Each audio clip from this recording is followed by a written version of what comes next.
Good morning and welcome to a special edition of Account Based Friday. This Friday, you've got the two special guests, Meg Hewer and myself, as the co-host and speakers extraordinaire today. We're taking a week off from having any special guests because we thought it was a good time to kind of catch our breath and reflect on, I'd say, the last events that we've seen here in 2025. It's been an interesting time with AI and a couple of events between B2BMX and a few other things that have been popping along here. Meg just got back from Europe as well, so we'll share kind of some learnings on that, lessons learned. Just hygienically, in the upper corner here, there's a QR code that'll bring you right to 300 best practices of go-to-market strategies, including ABM, topics like AI and AI frameworks and demand generation, ABM. We kind of built this 3 years ago on the premise of account-based, and it's still very important. We'll be talking about that today as well. But really, if I think about it more broadly, it's all go-to-market type best practice videos out there. Meg and I have been doing this, as I mentioned, for 3 years. She's a former CMO and former head of research at Sirius. Meg, thank you for joining us as a co-host and our co-speaker today. Glad to be here, and thank you to you too, who have also been have had many hats in the B2B world. So always great to get your perspective. I know I come to you for advice frequently, so I think we've got a good lineup today. And there's been a lot going on out there, and you've been traveling a ton, and not just to see UConn basketball. Or maybe not even seeing UConn basketball, given all the other places you've been. And since I have traveled, but only to one event in London, I don't have the perspective on what's going on in the US. So maybe tell us a little bit about where you've been, what you've seen, what you're hearing, anything that surprised you from these events or really stood out. Yeah, great question. So I've done a little bit of traveling. I just got back from B2BMX in Phoenix, and I had the honor, Claudia Tarico, who's the head of B2BMX, had asked that I moderate a roundtable of chief marketing officers, and there were 20. I'd say 18 of the 20 were active practitioners. She made it like pretty stringent criteria for entrance, so it wasn't like theoretical at all. There were a lot of people that had a lot of issues. Now, they were all size range companies, from small to very large, but there were kind of three themes that I took away, and underlying all three themes, I hate to say it, you can't have a conversation these days without AI. Everything has AI in it. But the first theme was kind of talking about BDRs and really outbound, and outbound not really going away. And neither is the BDR function either. Some people were dabbling at automating it, but kind of the underlying theme was using AI more as the BDR to account research gathering piece, as opposed to having AI interface with the people. So a lot of people, I call it, they're different tiers, but I would almost call it like a master's level tier. Undergrad would be like the ChatGPTs that you and I have probably for $20 a month. Those are very easy tools to have access to. Typically, there's not as much rigor around the privacy with companies, but a lot of people were dabbling with, okay, at scale, I want my BDRs to be doing account research with AI. And everybody pretty much across the board said Outbound was not dead, that they were actively pursuing outbound strategies with a mix of success. So that was one that was theme. going to be my question. Like, you can keep pursuing it, but is it doing any good? I mean, I think that's what, you see some interesting data sort of bubbling up from various sources suggesting that its efficacy has really deteriorated. I think it has deteriorated, but I think it's kind of like a place your bets type thing, where you gotta, unfortunately, you almost have to place your bets in multiple areas. And I really didn't hear people cutting back on outbound, probably because we're all looking for growth right now. And I would tell you, whether you're a client or a prospective client, there's a lot of stressed people, and for the right reasons. Everybody's trying to look for growth right now. So it could have been a function of us being at the beginning of the year and people not giving up on the tactic because they're just looking for growth. But I didn't hear any concerns about effectiveness. People were more interested in leveraging AI to do the research than to do the outbound itself. Mainly because they just felt like you could tell when you're getting an automated message. It just doesn't have that same feel. So they were a little bit more in that camp. Did you hear from any companies that were shifting some of that responsibility away from BDRs and sort of back onto AEs? Good question. I would say that the theme that I heard was there was initial, okay, AI is coming. We may not need BDRs. There were maybe one or two companies that did a wholesale purge of BDRs and like, oh, we got rid of all of them. And we're now going to restart with just AEs and just marketing. But I would say that's the exception rather than the rule. It almost sounded like companies might not be doing a lot of net new hiring for BDRs in terms of adding headcount. So they might just be building on what they have, um, and augmenting AI for, hey, we were going to hire somebody else, but instead of hiring somebody else, let's invest in AI. So I heard more of the like kind of a mixed model type approach there. Yeah, that makes sense to me based on what I'm hearing as well. And out of curiosity, what were, or were there any interesting use cases that you hadn't heard before around deploying AI for marketing? Well, I think AI came up as a common theme, and one issue that came up, I wouldn't quite call it a use case, but another channel of distribution. So, as you know, we've got a lot of channels: email, webinar, physical events, paid search, et cetera, et cetera. But now people are saying, "Hey, I got to make a concerted effort to preload information into a chat GPT or a perplexity or XYZ search." And some people were starting to track the referrals from those systems. So I would say that it's an emerging channel. And I heard that and we've seen this with one other client too, that they're starting to get a fair number of referrals from that effort. But the problem is it's an effort to kind of populate that information into those into those software programs, and everybody's so strapped for resource right now, so you got to really pick your battles as far as where to go and what to do there. So that would probably be the most, I thought, the most relevant or recent use case that I heard. I don't know if you call it a use case, but it is related to AI. Yeah, and you just put me in mind of our recent guest, Miguel Garnet from Aptian, who was talking about the concept of digital availability. And to me, I mean, if you're doing an audit of your digital availability, it has to be that when someone is searching for information about your categories, industries, products, whatever it is, you really need to be available via AI tools. And if you go out there and you're not part of the conversation when you put in a reasonable prompt, um, or a prompt that your buyers are likely to be using, I mean, you might as well not exist. That video was one of our most popular videos too, and he was a very recent guest. So for it Yeah, to be popular this quickly is telling. He yeah, talked a lot about the brand and, like you said, that digital availability. You're absolutely right. That's a great call out and very related to that as well. yeah. Um, And it, well, and Miguel actually joined me for a discussion with some private equity CMOs earlier this week, and because I thought his perspectives on digital availability would be really useful to them. And one of the things that the group was talking about was, how do you basically justify and win in the ability to invest in brand?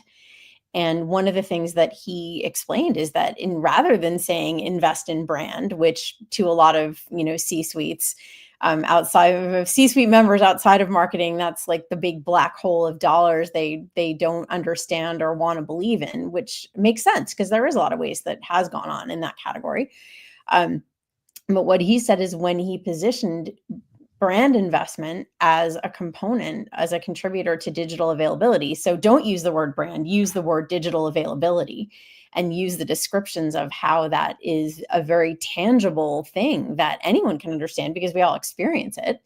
then he was better able to articulate why that investment in awareness and findability was so critical, why the investment in being, to use his word, arresting when people do search for you or do search in your category was so important.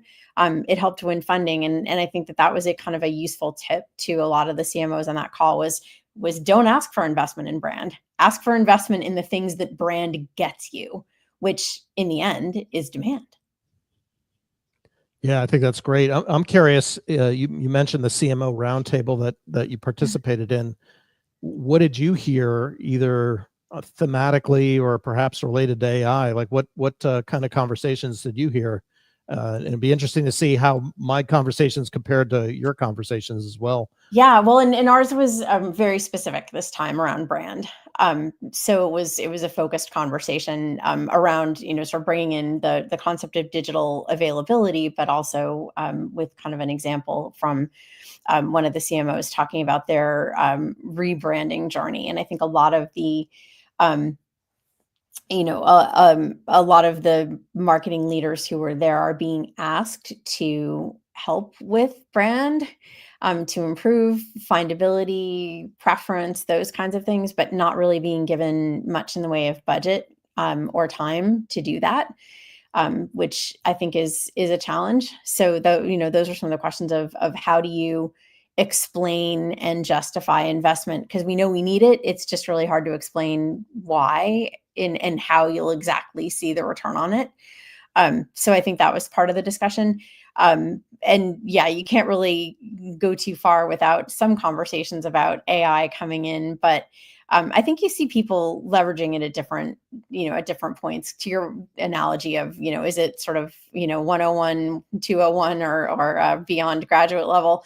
I think you still have people in all of those camps and different parts of their teams at different stages of that. Like maybe you've got, a sales team that's pretty far down the road of leveraging AI for research and for outbound, things like that.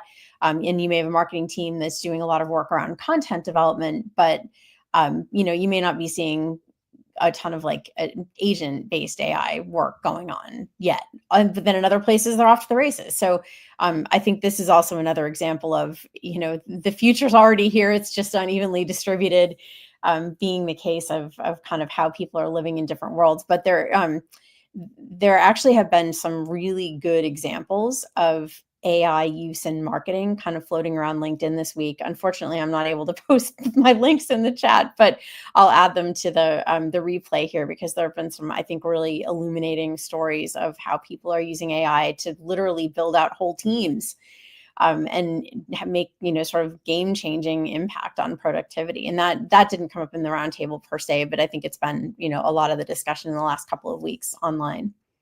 Yeah, not a surprise. We haven't gone public with this information yet, but based on what you're sharing about AI, we have run across a situation where we did PhD work on that AI agent that you mentioned, and replaced the cost of both marketing automation, and I hate to say it, but 3 sales reps at a smaller company niche. We found a very specific AI agent to help that was familiar with the industry. We trained it, and we're finding we're getting better conversion and more effective conversion than we were with the 3 people and the marketing automation software. So, and kind of fortuitous that we stumbled into that, because the marketing automation platform, which is a household name, basically wouldn't budge on price. And because it was a do more with less scenario, we displaced somewhere on the order of magnitude of $100,000 in costs with a $20,000 a year AI agent. And Wow. it took some configuration to get there, but and it's not a one size fits all. But I think it's showing the possibilities of what can exist with AI, and we would have never got there again had it not been for the we are not spending a dime more on this marketing automation platform. So it forced our hand, and it forced us to get uncomfortable, because a lot of people don't want to, we've grown up for 12, 15 years now on marketing automation, but there's now a path, and we've proven it out with success. And we'll go a little bit more public with that here in the not too distant future. But it feels like, like I was reflecting on my CMO conversations and your CMO conversations, AI is like the fabric of everything right now. And at least to me, I don't know, maybe I'm just seeing it with rose-colored glasses. But it seems like it's kind of a common theme everywhere. Yeah. Oh, and I think it should be, whenever you've got, a new resource, I'm not even going to just say technology. I'm going to call it a resource more broadly, that I think can have a profound impact on what you need to be doing all day. It's important to understand it and to be using it and to stay on top of all of the things that it can bring to you. And I'm glad that people are doing that. But at the same time, I think people also need to be prepared. Like, I'm sure those 3 salespeople that got displaced didn't see that coming. Um, and all of us, I think need to see what's coming. And actually, that was a great post from, I think it was Nicole Leffers this month, recently. I'll see if I can pull that up too, talking about, what she's advising people to do in general, just in their personal lives, to be prepared for the inevitable disruption and displacement of a lot of the roles that we know today. And I think it's easy to be scared of it, but being scared of it doesn't make it not happen. So the advice was things like, find parts of, disrupt your own job before you get disrupted, which I do see people doing, right? And getting good recognition for it too, being able to say, hey, here's how I've improved my productivity, and that being a meaningful contribution to the business. But then also saying things like, find your side hustle and find your sources of passive income. And if you're close to retirement, make sure that your money's working for you. Because if your job goes away faster than you expect and you don't want to, find something different, be ready. And those are, there's a lot of disruption going on now. I wonder too, if though we're going to start to see disruption fatigue, because you can only walk into every day not knowing what's going to happen for so long before that, that starts being difficult to manage. So I'll be curious to see, and it's, it's everywhere right now, not just in terms of AI. So I think that's something that we may want to be mindful of for, as this year goes on, seeing some disruption fatigue and how leaders need to help their teams in those times, in times like ours. Yeah, it would probably be worth bringing Nicole back as a return guest too. I know we had her a while back. One theme I did hear when I was moderating the CMO Roundtable about that decision fatigue that you mentioned, there was a fair amount of challenge, and I don't know if this is generational or not, because now I've got more white hair than I care to admit. Versus, like, I look at my twin daughters who might be listening to this, but I doubt it. I've noticed a fair amount of resistance generationally to AI, where I feel like I'm all in and I'm embracing it. I got every tool under the sun right now that's AI. And I notice, like, my daughters are like, oh my God, I don't want to have anything to do with AI. But I heard that even with the CMOs saying they couldn't get their teams to adopt AI. Almost a fear of, well, that's going to take my job. Why would I want to dabble with that? To the point where, and this was a very forward-thinking CMO, and maybe we should ask her to join us at some point. I thought she was like 5 steps ahead of everybody. She was involving HR in the incentive program to make sure that their team members were using AI as part of their job. Because she's like, I can't get adoption, so I'm going to change the compensation plans for that. So I thought that was a really interesting viewpoint, because the majority of people also shared that they were having a difficult time. Like, everybody's at the undergrad level. Everybody can do the ChatGPT, the Perplexity, the Gemini. I've had this Google Pixel phone for 3 or 4 months now that came with Gemini. So I've got the 9 flavors that it came with.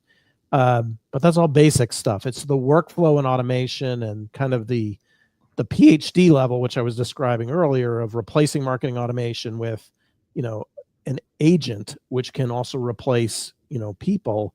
I think that's where the puck is definitely heading right now. Yeah. Well, and I would encourage people to, to pay attention to some of the content coming out of, the bigger consultancies and universities. So for example, I see a ton of useful stuff coming out of MIT. I see really interesting work coming out of McKinsey, out of Bain, out of EY, out of Accenture, because they're all, they've got teams kind of on the front line of thinking through what these disruptions are going to mean. And they've got massive workforces in some cases. Think of the EYs and the Accentures, and there are, huge numbers of employees who are going to have to retool for this new kind of set of needs that companies have, and they've got to be far enough ahead of the game to be useful to their clients, who are other big companies, right? So I think, yeah, and Brian's brought up an interesting point: disruption fatigue. Executives who annoy it as noise suppression, maybe stepping on a rake. Totally agree, Brian. And that is too where actually some of these same sources of information around HR related concerns become really critical for leaders to keep up with, and understanding how to combine incentives with empathy. And also, as we're managing not just, disruptions from AI, but people, increasingly returning to office, and what that means in terms of their expectations, generational differences, to your point, John, coming into the workforce with wildly different expectations of what work experience should be. And all of this exacerbated by the last, 5 years post-pandemic, in and post-pandemic. There's a lot of people related things that we need to be mindful of. And I'm not hearing as much conversation about that. I think because we're all jumping to what can you do with AI? How can I do more with less? You get to these really tactical conversations, but there's a pretty significant shift happening in the market right now in terms of how we all approach our work lives that is going to feel like it changes all of a sudden, but really it's been happening for years. And Brian, exactly to your point, don't ignore it, understand it, get involved in it, shape it. That's my advice. And otherwise, being a victim of it, I don't think would be a heck of a lot of fun. Should an EL team consider an AI disruption czar? Ooh, that's really interesting. I don't know that you need necessarily. Well, maybe you do actually. Who's somebody who's kind of paying attention to what's happening inside and outside, and that is their job, right? To pay attention to innovation. I have a friend who is in academia, and that's her role. Her job is to understand new ways of providing education experiences. And it came out of COVID. Because schools had to shift so quickly to providing meaningful experiences, and especially in the sciences where you would normally have in-person lab settings, handling that online was a trick. But now there's just a whole bunch of different things coming together in terms of accessibility, in terms of creating relevant and industry-specific experiences for students, and that's literally what she's helping the school to do. So she's kind of their disruptions are. And I think companies having an AI disruptions are, but maybe there's also room for things outside of just AI, all kinds of disruption too. But I feel like AI is so specific and so big, you could absolutely have somebody doing that. But who sort of becomes the resource for, and also maybe that's somebody outside of the company that you tap into, and that may actually be an easier way to balance having that then communicates with functional leaders and sort of acts as an empowered consultant to come in and advise. So there's a few different ways I think you could handle that. But yeah, I hear you, because if you've got functional leaders, Brian, to your point, handling AI independently, they may approach it with different levels of fear and curiosity, with different levels of capability, with different levels of willingness to embrace it, and incentives and disincentives, things like that, and having that sort of what's the baseline you need everyone, and then what are some of the functions that need to be accelerating. It's an interesting point. I could see that being a job. I'm surprised it probably is in some places. If anyone knows someone who's doing that, by all means, let us know. We'd love to talk with them. Yeah, I've heard, and I definitely want to ask your, how your trip over the Europe went. I'll just add one comment to what Brian is saying. What I've also heard is the steering committee concept of AI, for sure, which is cross-functional, but I don't necessarily see that as innovation. I see that more as control. Yeah, particularly in our clients that are either public or about to go public. they want to make sure that their information is ring fenced, or like a lobster trap. If you use AI, like the lobster goes in the trap, the information goes into the trap, but it can't get out to the greater ocean, so to speak. So I see that more as a control mechanism with the steering committee than anything else. And I've heard that repeatedly as an AI steering committee, of which marketing is a part of, and a active participant of, to kind of make sure that people are using AI properly. And then on the flip side, I've also heard thou shall not use AI, which, some companies as an edict are coming across that way. My daughter's company, being a large public company, is one of those companies. And I'm like flabbergasted as far as how they operate in spreadsheets, and have all the right tools, have Salesforce, they have a bright young, workforce, yet the level of manual effort there is just off the charts. And AI could make an immediate impact on productivity, but you have to worry about the security side of things. So, but how was your trip, Meg? You just came back. I know we're coming toward the back end here, but how was your trip to Europe? What did you learn about ABM as you went over to Europe? Well, first, the trip was a real treat. I got to join my colleagues at Inflection Group to celebrate the launch of Bev Burgess's new book, the definitive ABM Handbook. And I will say it's coming out in the US on the 25th. If anyone wants a link to get that, let me know. And it's on Amazon now. You can pre-order it. But great book, really, really good. And I'm in chapter 8, but doing a discussion of programmatic ABM, which is how Bev and I became acquainted and have begun working together. But that said, what really stood out to me in the book, and then at the launch party, was that there is some incredible innovation happening. And I think, in the US, it's really easy to get sort of tunnel vision about thinking how far ahead, US technology and other things are. But a lot of the innovation in ABM has been and continues to be driven by European teams and global teams, because they have to operate on a scale that you don't have to in I'll call it sort of a smaller, really focused American company, right? Or in particular American tech companies. And so some of the things that they're doing around executive engagement and deploying AI and collaborating with sales in really sophisticated buying scenarios for multi-million-dollar contracts, it's pretty cool. There's a lot of really interesting things happening and a lot of innovative marketing going on. And it was great to hear from a number of the folks who provided case studies in the book talking about their experiences and how they're evolving their account-based programs. And in particular, I think something that captured a lot of people's attention from that discussion was a newer type of account-based, which is called scenario ABM. And scenario ABM is a nice way of describing a situation where you've got a particular situation that you're selling into. So maybe it's a group of companies who are all facing a similar regulatory challenge or something else that makes them have a similar need. Or perhaps you've identified that internally to say, hey, we've got this group of existing customers who could really benefit from a particular offering in our portfolio because they've got a similar need. And you can put together account-based programs that speak directly to those scenarios. I think of it as kind of a form of pipeline acceleration. It could be the rapid entry type where you're saying, hey, these are companies that aren't in pipeline for this, but really should be because we can help them and they have a need.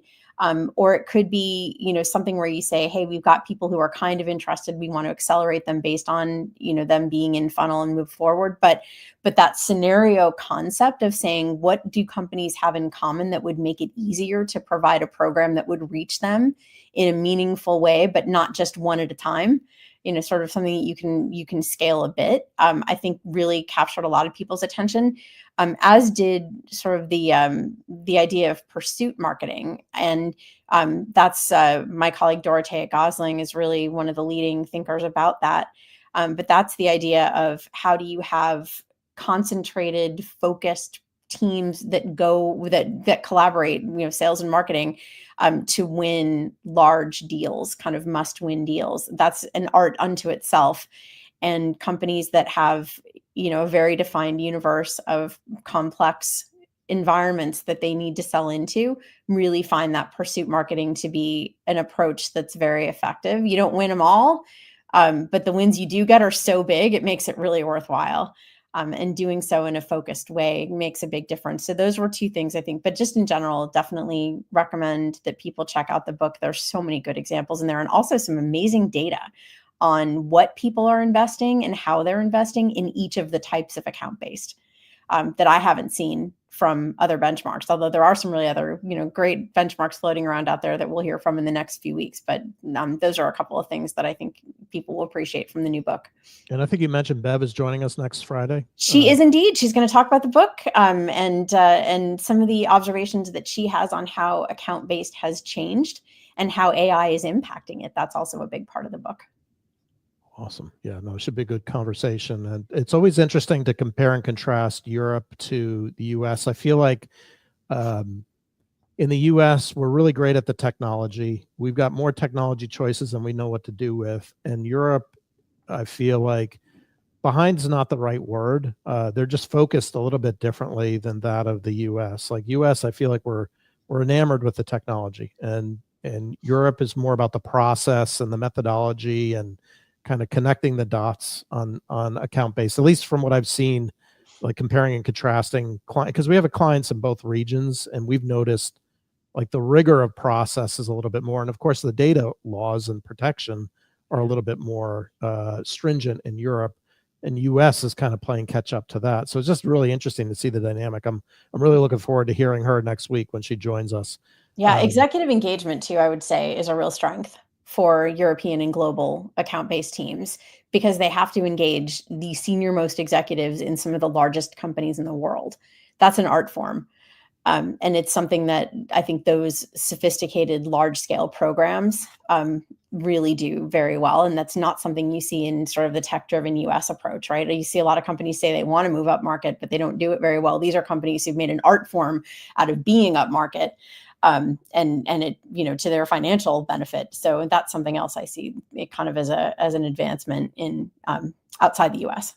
Yeah, and I think you bring up a really good point too about that executive level, especially in those big accounts. First of all, there's only so many CFOs, CEOs that you can count on one hand. And sometimes I feel like companies are a little short-sighted on that account planning process of a coordinated effort between sales and marketing of reaching that executive, and they just want to, get in and have action when you really need to take a step back and do an inventory and be thoughtful about how are you going to get to that C-level executive in those bigger companies, rather than just tactic. And again, I think that's symptomatic in the US a little bit more. We're very action oriented, versus say in Europe is a little bit more process oriented. So yeah, that's great. I'm glad. So it sounds like it was a productive trip then. Yes, and London is just a beautiful city. So how bad can that be? Exactly. Well, I think that unless there's anything else, so we got Bev next week, and then in 2 weeks, Ray Reich, I think, is joining us again. We do, and we have Matt Harney from Cloud Ratings, and all of his great data as well. So 2 weeks of amazing benchmarks and other kind of data insights that folks won't want to miss. So Ray Reich and Matt Harney, and then we'll jump back and be connecting with some practitioners as well after that. So very excited about the lineup we have coming. Stay tuned, everybody. And thanks for staying with us on the ABF journey. Yeah, exactly. And once again, Meg had mentioned it. There's a great video that Miguel just spoke on brand and tying brand to ROI and business and digital availability in the upper corner. My camera mirrors it differently, so I'm going to point this way. I think it's this way. Yeah. Okay. Yep, you got it. Pointing this way to the QR code, it'll bring you right to the 300 videos. Like, subscribe, so that way you get immediate notifications. You don't always have to join us live. You can listen to it as you're, doing laundry or whatever. But definitely check out Miguel's. The other one I would check out would be Josh Carter's Pavilion AI. He gives a framework there that I think is particularly valuable. And that too was one of our fastest, most viewed videos between Miguel and Josh. In the last couple of weeks, we've kind of hit it out of the park in terms of viewership on those videos, and basically because they're very valuable. So if you get a chance, take a look at those, and thank you for joining us. We'll see you next week, same time. Happy Friday, everyone.